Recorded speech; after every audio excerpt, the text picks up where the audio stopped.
Hi అండి, welcome back to happy recipes. నేను మీ స్వప్నని. ఈరోజు వీడియోలో ఎంతో టేస్టీ అయిన వడలు చూపిస్తున్నానండి. వడలని ఎలా ప్రిపేర్ చేసుకుంటున్నాం అనేది ఈ వీడియోలో కంప్లీట్గా చూపిస్తున్నాను.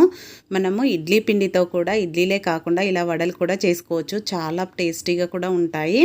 ఇడ్లీ పిండి మిగిలిపోయినప్పుడు పునుగులు వేసుకుంటాం, కానీ ఇలా వడలు ఎప్పుడు వేయలేం కదా. కాబట్టి ఇప్పుడు వీడియో కంప్లీట్గా చూసి మీరు కూడా ట్రై చేయండి, చాలా బాగుంటాయి. ఇప్పుడు లేట్ చేయకుండా వీడియోలోకి వెళ్ళిపోయి చూసేద్దాం. మరి ముందుగా ఒక మిక్సింగ్ బౌల్ తీసుకొని దీంట్లోకి మనము ఒకరోజు ఇడ్లీ చేసుకున్నాక బ్యాటర్ ఎలాగో మిగిలిపోతుంది కదా. నేనైతే ఇక్కడ నా దగ్గర మిగిలిన కంప్లీట్గా వేసుకుంటున్నానండి.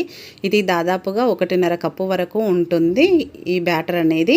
ఇలా మొత్తం వేసుకున్నాక మనము నెక్స్ట్ డే అనేసరికి కొద్దిగా పులిసినట్టు కూడా ఉంటుంది కదా, టేస్ట్ అలా కూడా బాగుంటుంది.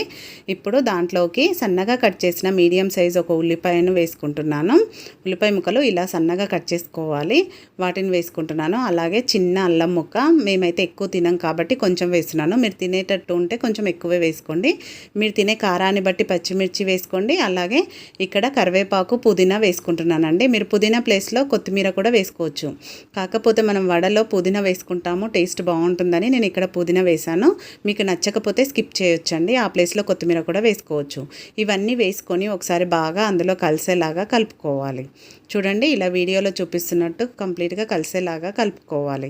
ఇలా కలుపుకున్నాక ఇప్పుడు నెక్స్ట్ దీంట్లోకి ఇక్కడ మనము ఉప్పు ఏమీ వేసుకోలేం కదా. ఇప్పుడు టేస్ట్కి సరిపడా ఉప్పు వేసుకోవాలి. మీరు ముందుగానే ఇడ్లీ పిండిలో ఉంటే కొంచెం చూసి వేసుకోండి. అలాగే 1 టీ స్పూన్ జీలకర్ర వేసుకొని ఇవి కూడా బాగా పిండిలో కలిసేలాగా కలుపుకోవాలి. మీరు ఒకవేళ ఇడ్లీ పిండిలో ముందే కనుక ఉప్పు వేసుంటే అలా చూసి వేసుకోండి. అలాగే కొంచెం వంట సోడా వేస్తున్నానండి. ఇది కూడా మీరు ముందు వేసుకొని ఉంటే అవసరం లేదండి, వేయకపోతే మాత్రమే కొంచెం వేసుకోండి. వేసుకొని దానిపైన 1 టీ స్పూన్ అని వాటర్ వేసుకోవాలి. ఎక్కువ వేయొద్దు, 1 టీ స్పూన్ మాత్రమే వేసుకోవాలి. ఇప్పుడు అవన్నీ కలిసేలాగా ఉప్పు అదంతా బాగా కలిసేలాగా కలుపుకోవాలి. కలుపుకున్నాక మెయిన్ దీంట్లోకి ఒక 1/2 కప్పు బియ్యం పిండి తీసుకోవాలి. ఇక్కడ నేను పొడి బియ్యం పిండే తీసుకున్నానండి, తడి బియ్యం పిండి తీసుకోలేదు. బియ్యం పిండి కూడా ఎందుకు తీసుకుంటున్నానంటే మనకి ఇడ్లీ బ్యాటర్ అనేది కొంచెం పల్చగా ఉంటుంది కదా, వడ చేసుకోవడానికి రాదు కదా. సో అందుకని ఇలా బియ్యం పిండిని తీసుకొని కొంచెం కొంచెంగా వేసుకుంటూ మనకు వడ చేసుకోవడానికి ఈజీగా వచ్చేలాగా కలుపుకోవాలి. చూడండి, ఈ విధంగా కలుపుకోవాలి. మీరు ఈ బియ్యం పిండి ప్లేస్లో రవ్వనైనా వాడుకోవచ్చండి. రవ్వ వేసుకుంటే మాత్రం ఒక 10 నిమిషాల పాటు నానబెట్టుకోవాలి. నేను ఇక్కడ పిండి వేస్తున్నాను కాబట్టి నానబెట్టిన అవసరం లేదు, డైరెక్ట్గా వెంటనే వేసుకోవచ్చు. రవ్వ వేస్తే అలాగే ఒక 1/2 కప్పు రవ్వ వేసుకున్నారనుకోండి, 1/4 కప్పు పెరుగు యాడ్ చేసుకోవాలి. రవ్వ వేసుకుంటే మాత్రం కంపల్సరీగా పెరుగు యాడ్ చేసుకోవాలి. ఇక్కడ నేను పిండి వేసుకున్నాను కాబట్టి మనకు పెరుగు అనేది అవసరం లేదు, కాబట్టి ఇది గుర్తుపెట్టుకోండి. రవ్వతో కూడా చేసుకోవచ్చు అనమాట.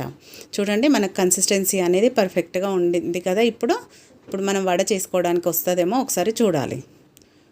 ఇలా చేతితో చేస్తే చాలా ఈజీగా వచ్చేస్తుంది కదా. ఇప్పుడు మనకు బ్యాటర్ అనేది రెడీ అయిపోయింది. నెక్స్ట్ స్టవ్ పైన ఆయిల్ పెట్టేసుకుందాం.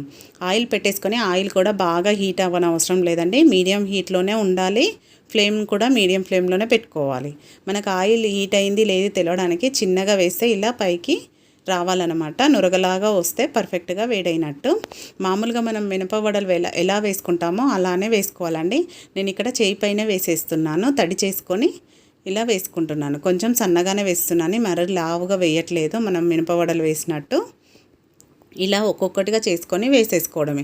మీరు కావాలంటే కవర్ పైన వేసుకోవచ్చు, లేదంటే చేయితోనే డైరెక్ట్గా కూడా వేసుకోవచ్చు అండి. ఎక్స్పీరియన్స్ ఉన్న వాళ్ళైతే డైరెక్ట్ చేయితో కూడా వేసుకుంటారు. వేసిన వెంటనే కదపొద్దు, ఒక 1/2 నిమిషం తర్వాత నెమ్మదిగా అవి కొంచెం కలర్ చేంజ్ అయితే మనకు తెలిసిపోతుంది. అప్పుడు రెండో వైపుకి టర్న్ చేసుకోవాలి, నెమ్మదిగా తిప్పుకోవాలి.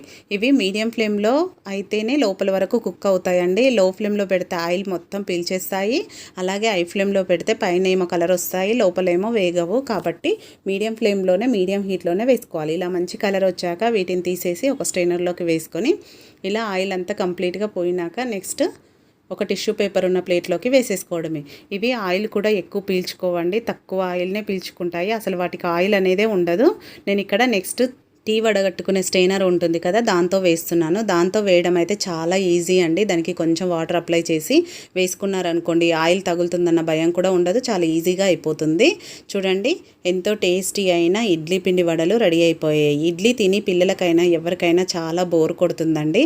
కాబట్టి ఒకరోజు ఇడ్లీ, అలాగే ఇడ్లీ పిండితో ఉత్తప్పం వేసుకోవచ్చు, పునుగులు వేసుకోవచ్చు, ఇలా వడలు కూడా చేసుకోవచ్చు. చాలా టేస్ట్గా ఉంటాయి. మామూలు వడలు అయితే మనకు చల్లారితే అంత టేస్ట్ ఉండయి. ఇవి మాత్రం పైన ఏమో క్రిస్పీగా, లోపల సాఫ్ట్గా, చల్లగా అయినా కూడా టేస్ట్ చాలా బాగుంటుంది. వీటికి ఏ చట్నీ అయినా పర్వాలేదండి, టమాటా సాస్తో కూడా తినొచ్చు. కాబట్టి తప్పకుండా సింపుల్గా చేసుకునే ఈ రెసిపీని మీరు ఇంట్లో ట్రై చేయండి. చేశాక మీకు ఎలా కుదిరింది అనేది కూడా కామెంట్ పెట్టండి. ఈ వీడియో నచ్చితే మాత్రం తప్పకుండా లైక్ చేయండి. మీ ఫ్రెండ్స్, రిలేటివ్స్తో షేర్ చేసుకోండి. మరిన్ని ఇలాంటి టేస్టీ రెసిపీస్ కోసం మన ఛానల్ని వెంటనే సబ్స్క్రైబ్ చేసుకోండి. మీకు వీడియో నచ్చితే లైక్ చేయడం మాత్రం అసలు మర్చిపోకండి. మీ లైక్ అనేది మాకు మంచి సపోర్టింగ్గా ఉంటుంది. Thank you for watching.